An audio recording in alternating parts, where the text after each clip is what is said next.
Okay, YouTube. So here is a bracket I made. Okay.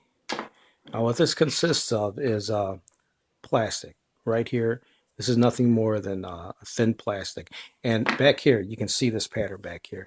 So what I used for that was, well, this is what's left of it.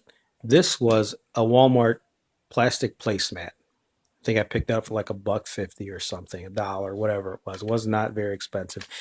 It's black because I painted it black. Very thin, bendable. Basically, I suppose you can use any thin, sturdy plastic that's bendable.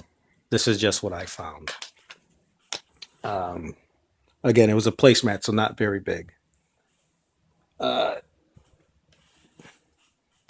is it? Here you go. LEDs. These LEDs, I picked up 4 of these LEDs. Show you them. 4 of these for $6.99 on Amazon.com.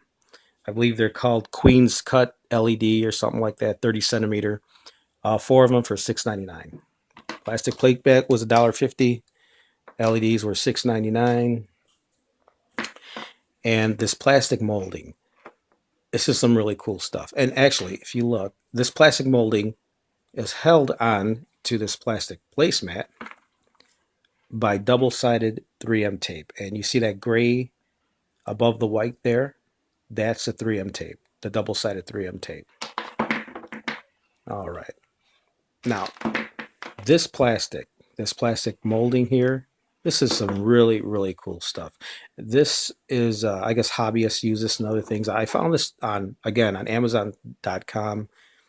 Probably, I think it was like $14, something like that, or 12. I'm not sure if I got it on sale, but not very expensive at all. And let me show you that. Here's what it is. Instamorph. Moldable plastic. Some people call it friendly plastic. This is very, very cool stuff. Essentially, you take about a handful of this, drop it into not boiling water, but very, very hot water. Wait for the, here, I'll show you what they look like. Just give me a second. Basically, they're plastic pellets. Drop into hot, very hot water, and you can mold them. Now, what I did, this is some, oh crap, there goes a bunch. Somebody's going to be mad about that. Essentially, what I did is I molded this kind of like you would mold dough. I took a glob of a handful, dropped it in the hot water, and rolled it out as you would a piece of dough, a long, thin piece of dough. Took it to the back of the fender, to the inside of the back of the fender, and molded it basically until I got this shape and let it cool. Removed it, use a double-sided tape to stick it to the plastic placemat, and there was my mold for my LED lights to fit onto. Again, this stuff is very cool. Look this stuff up. Very useful. I have this roll in here. This is the other overflow, or this is extra I had. The reason I still have this in here is because you can drop it back in the water, in the very hot water, and remold if you needed to. Excuse me. Ate a little too much earlier. So there it is. Now, I'm going to continue this video when I get the rest of my supplies. And what I'm waiting for are more LEDs.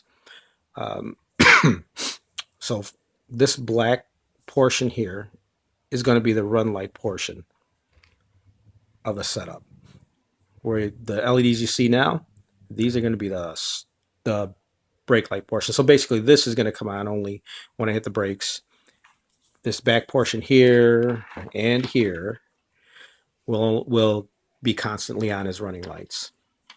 Okay, so when I get the rest of the stuff, we'll continue this.